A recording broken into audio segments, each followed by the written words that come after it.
So hello everybody, welcome to another episode of Co-Founders. My name is Alex Montrose. I have my beautiful wife Lisa and some amazing guests today. Lisa, do you want to introduce yourself again? Or No, I'm good. We're I think good? You got it covered. All right, sounds good. So today we have amazing guests. We have Jackie and Ryan Gibson.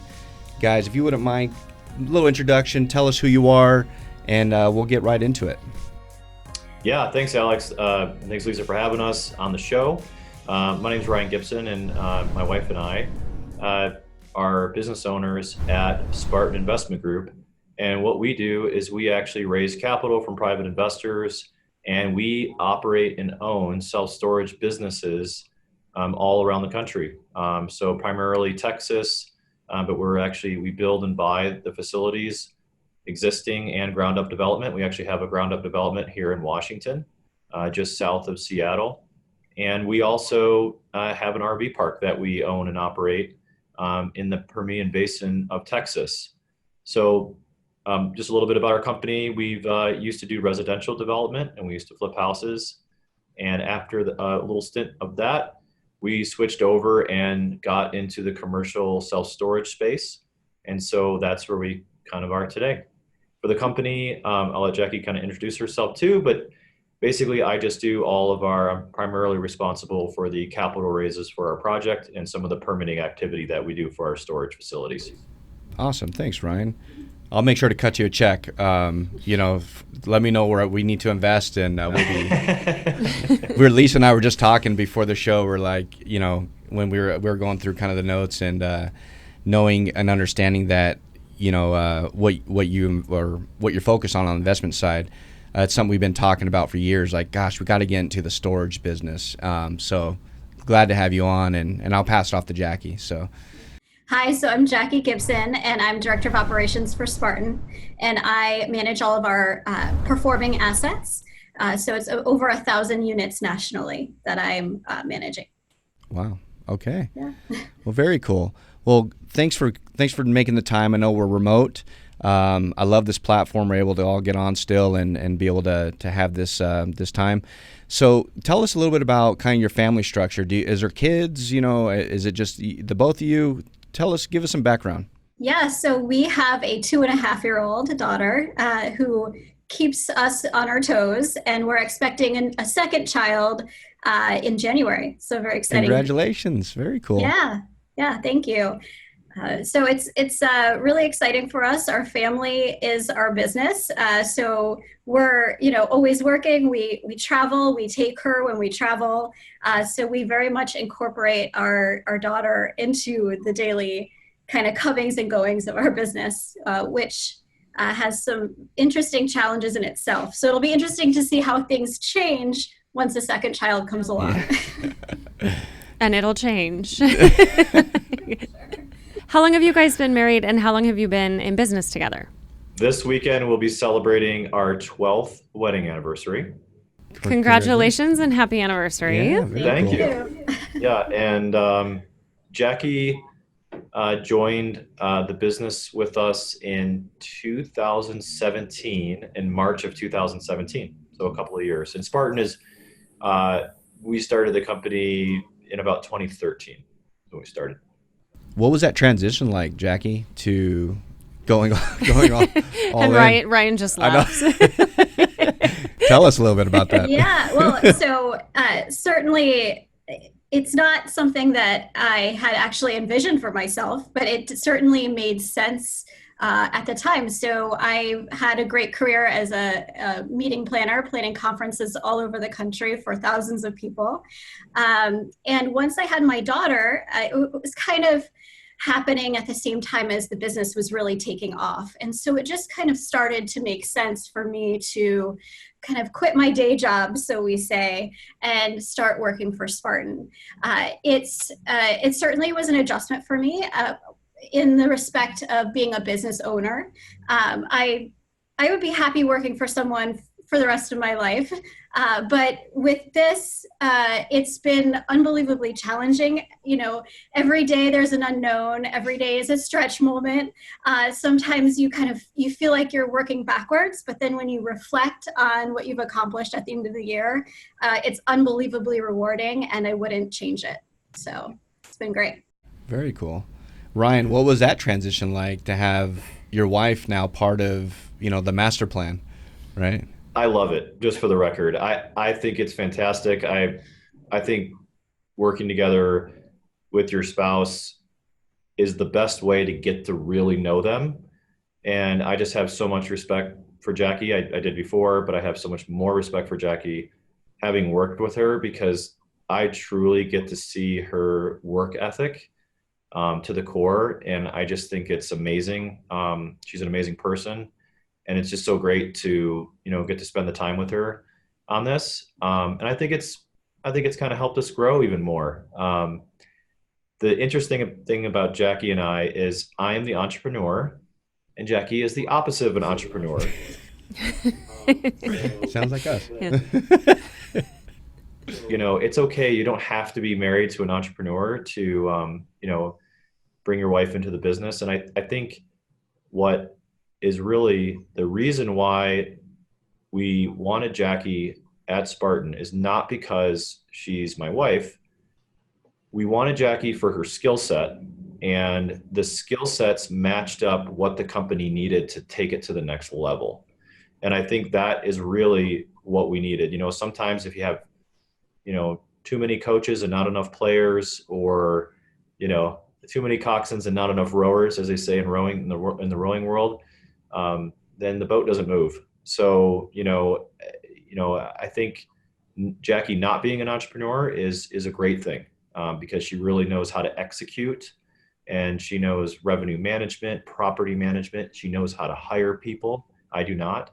And all the complementary skill sets that go into the day-to-day record keeping and just making sure that things are done correctly and done well, where I sometimes have a tendency to sort of just glaze over things. Yeah. But then, on the flip side, I am social and I network and I do the entrepreneurial things that make a business go. So I think it's been a great match. It's interesting. I'm pretty sure you've read the E-Myth before, probably years ago, and that whole entrepreneur, manager, and what's the last technician. one? And the technician. Lisa and I are always trying to validate, like, okay, we're when we started the business, we're like, all right, I'm the entrepreneur, she's the technician, and I think we both have shared in the management piece of like the business. Where along the lines did Jackie fall? Was she a true technician of the craft, like operations, or was it more along the lines of being a great manager? Do you want to answer that, Jackie, or do you want me to? I'll let you answer that one. So she's like, let me set you up. I think Jackie is 100. You know what? My tendency is to say manager. Okay. There's definitely technician there, but there's also a sprinkling of entrepreneur. I mean, she does, Jackie really helped, having such a strong background in marketing. She really helped to lay the framework for our marketing part of the business. So that's really great. But I also want to bring up one dynamic I think that's really important, is that we actually are a two-family husband and wife business. Okay. Sure. Yeah, sure. I think that's just kind of a really interesting story. Jackie and I have moved to Washington, D.C. We bought a house. We flipped the house basically to ourselves. We lived in our renovation, which was fun because it was great reward, but very, very challenging when we were doing the renovation to be there. But our business partners, Scott and Lindsay, actually moved into the house 2 doors down, literally 16 feet away. In DC, it's all attached row houses.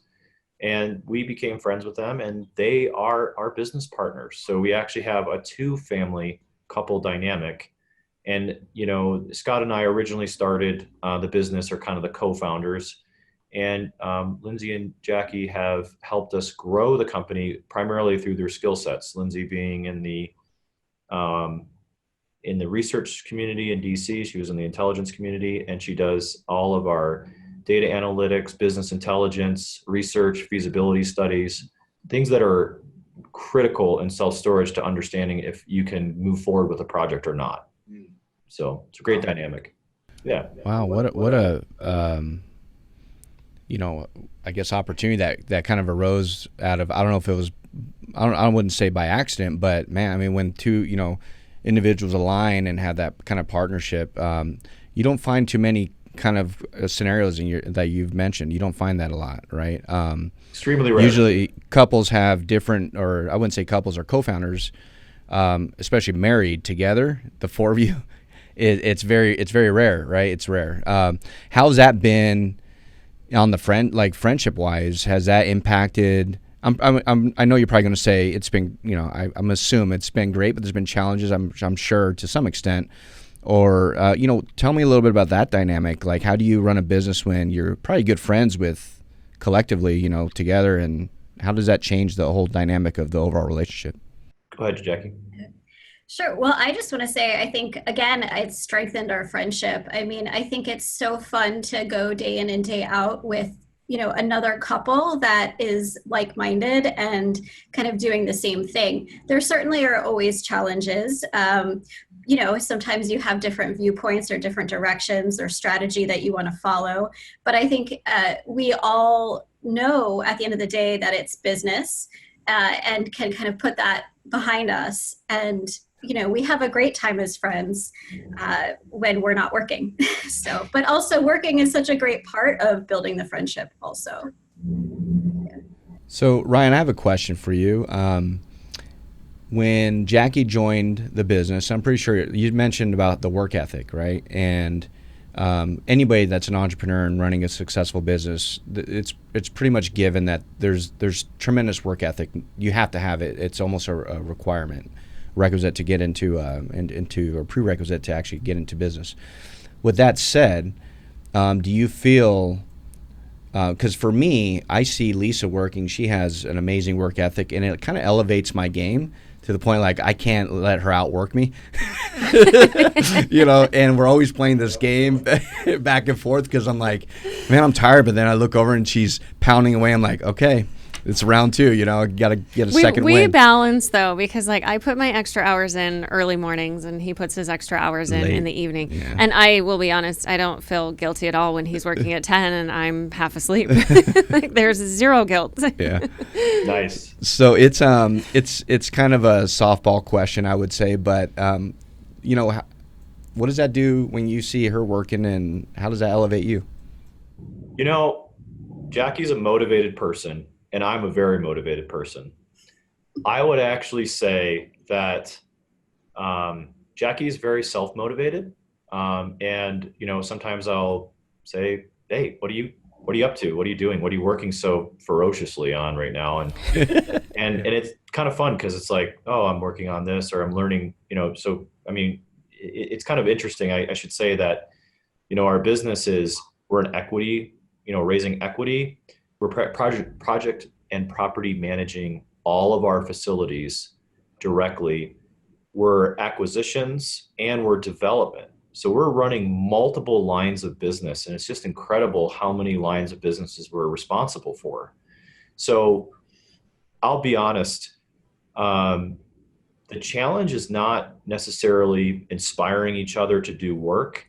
I would say the challenge is the opposite, where we say, hey, we're going out on a date, or we're putting our computers down and no more phones, and our daughter needs us, and let's take some time and let's spend some family time together. Let's go on a hike. And that's what I love about living in Seattle is there's always something fun to do on the outdoors. And Jackie and I really enjoy that. So we like getting out, doing things with the family. And I would say that is where we need to, work on, or what is really kind of the challenge, to saying stop.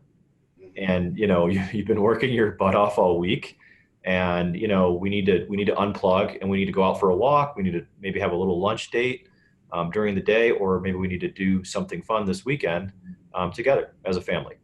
Very cool. I think that's one of the things that with all of the couples we've talked with, and us as well, that comes up is separating and being able to shut the business off. Because when you run a business, first of all, you're on all the time. There's, I love people that say they want to get into business because they want freedom in their schedule. And I'm like, define freedom. Because you're tied, because there's always something to do.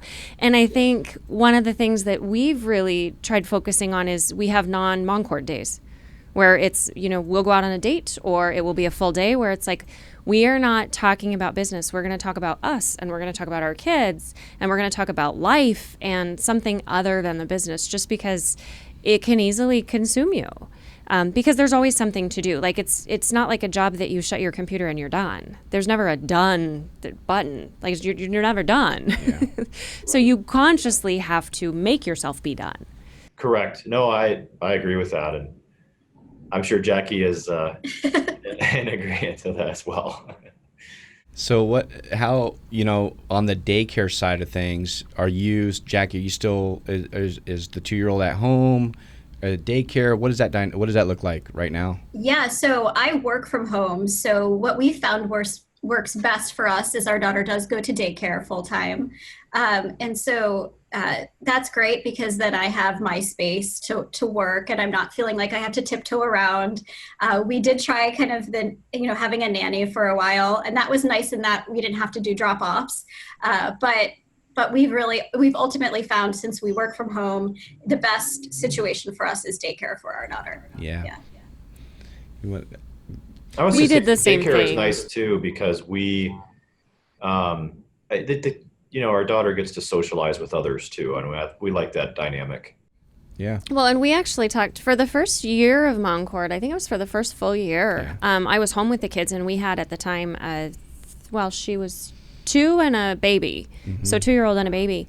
And I worked from home, and it was insane. It was like madness trying to navigate the whole thing. So we tossed around the idea of do we because for the cost of daycare, we could have brought a nanny into our house.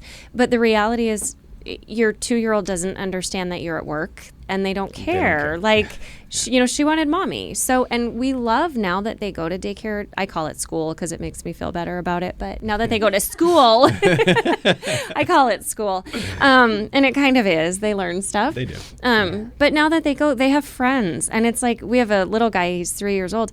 And I love when I ask him how his day was. And he says, I got to play with all my friends. And I was like, oh, you have friends. That makes my heart so happy. Yes. Yeah.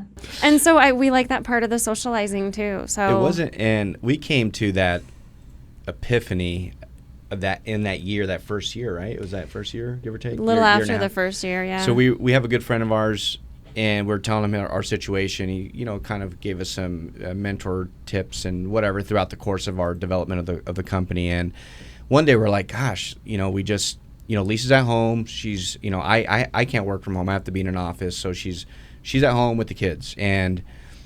But there was never a separation between mom, work, and everything. There was just a continual from the time you got up to the time you went to bed. And he was like, the power of, not the power, but the benefit of having your child potentially daycare or outside of the home and working creates that line, those delineations, right? Where you can say, no, I'm at work. And then when we pick up the kids or the kids come home, now we're at home. And, now we start unwinding the day. And we didn't get that till a year and a half in, where our day was from morning all the way till night. It was kids work all the way through, and there was never a break in between the two. And it was, when we made that shift, it was like, it was a game changer for us, because we're like, oh my gosh, we pick up the kids. There's no distractions during the day of work. We can actually get more done now. And when we're at home with the kids, we can actually be more focused and intentional. And there's more peace in that, I think. Yeah. That was the biggest thing, is there was actually peace in working and then peace in hanging out with the kids, whereas it was constant anxiety up until that point. Yeah. It was just nonstop. Yeah, I totally agree. Yeah, it was not, it's a lot more healthier now. It is healthier. It's just fun having your kids all have, like you said, like the friends in school. Yeah. Part of your tribe. We invited our whole class over for a barbecue, and all the parents came, all the kids came, and they were just out there playing and socializing with each other. And I think that's a great benefit of sending your kids to school. So school. Yeah. We call it school in my world. So, I guess, we're getting kind of close to wrapping up, and I want to ask, what's the biggest challenge you guys have overcome in the last year, and how's that changed, one, your relationship as a married couple, and then your business relationship as well? Can you kind of share a little bit? You want to take this, Jackie, or you want to do it? Or want me to do it? I'll let you do it first, and then I can chime in. So I think our biggest challenge as a company in the last year has been hiring. You know, we opened a corporate office in Golden, Colorado, which Jackie and I are actually remote to, and we're growing a team here. And it's super challenging to find high quality individuals that fit our corporate culture. We don't mind training our people, but we're looking for people with good corporate culture fit and that share the same values. And we're also undergoing, a major growth at our business. Right now, we're onboarding 4 people. We actually onboarded 3. We made decisions to hire 3 people yesterday, and we're growing. And there's a very challenging dynamic with payroll and revenue management and who you're hiring and the process and lining up interviews and finding the right people. And I think that's been the biggest challenge in the last year. We have record, unemployment is very, very low, and it's a tough job market to find good people for your business. Yeah, and I'll just echo that. Our business is growing, not just in the fact that we're hiring, but we're acquiring new properties more aggressively than we have in the past. And so with that, again, just the workload and making sure that we're delegating and that we have the right people on board to delegate to, and that, again, the hiring piece, that's just so important. And just keeping up with the systems that need to be created to make sure that your business and all of the other businesses that we are running run smoothly, and all the administrative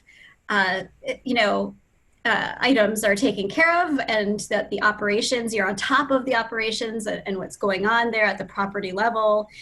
So just kind of staying on top of everything, and then growing personally with the growth of the company. Those are challenges, but again, unbelievably rewarding in the end. So, well, we share in that same challenge. So I think every business does. I mean, almost everyone we've talked to who owns a business at any level, the hardest part is hiring, and hiring at the right pace and the right people. And culture and it's, and I don't know if that ever gets resolved. It just, you get better at it, I guess. You get more refined, but that's always, I think, and I think you said it right, Ryan. I mean, it's the job market too. Yeah. With record unemployment, lows, right? Or the rates are so low that it's tough to find really, really good talent. So with that said, we're going to segment right into our optimizer portion of the episode. So Ryan and Jackie, can you share with the audience anything that, that you've come to kind of uncover that has been a game changer, or something that has optimized your family life, your business life, your relationship, etc.? Anything you want to share with us and with the audience? Sure. I'll say for me, what I've optimized in order to make my business life easier is, when I come across a challenge, or when I'm, just kind of when I'm approaching something completely new, just leaning on professionals who have done this before, professional organizations and associations. Those are all huge. There's such great resources out there. And people who are experts in their field, they love talking about what they do. So just always, never being afraid to reach out to experts and to those organizations that are in place to really kind of establish a network and help you with your day-to-day optimization and operations of what you're working on. Awesome. Thanks, Jackie. Yeah, and I'll just say that this whole growth in our business has not been possible without a strategic plan in place.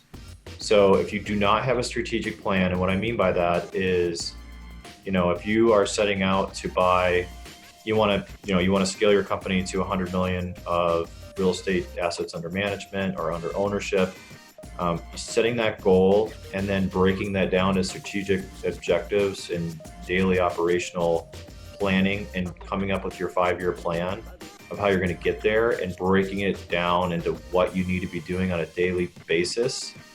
And then having all your team members on the leadership side of things, at least, understand how they're going to meet their goals within that strategic plan. I'm going to butcher the quote, but tactics before strategy is just noise before the defeat, something like that. If you're just going out there and just transacting and trying to do a bunch of deals and you don't have a plan, then you're going to get burned out, or you're just going to never really have a plan to scale. And I think that's really been helped us become successful over time. Awesome. Well, thank you for sharing. So with that said, I'm going to go ahead and pass it off to you, Lisa, and close us out. Thank you guys so much for joining us. We've actually, it's been very fun. We've gotten to become friends with all the people we've had on the show, so I'm sure we'll have to get together for dinner and drinks or something after this. Absolutely. So thank you for joining us, and we'll see you next time on Co-Founder. Founders. Zers. Co-Founders. One more All time. right. One more Retake. time. Do it again as I'm Go. here sweating. Thanks so much for joining us, and we'll see you next time on Co-Founders.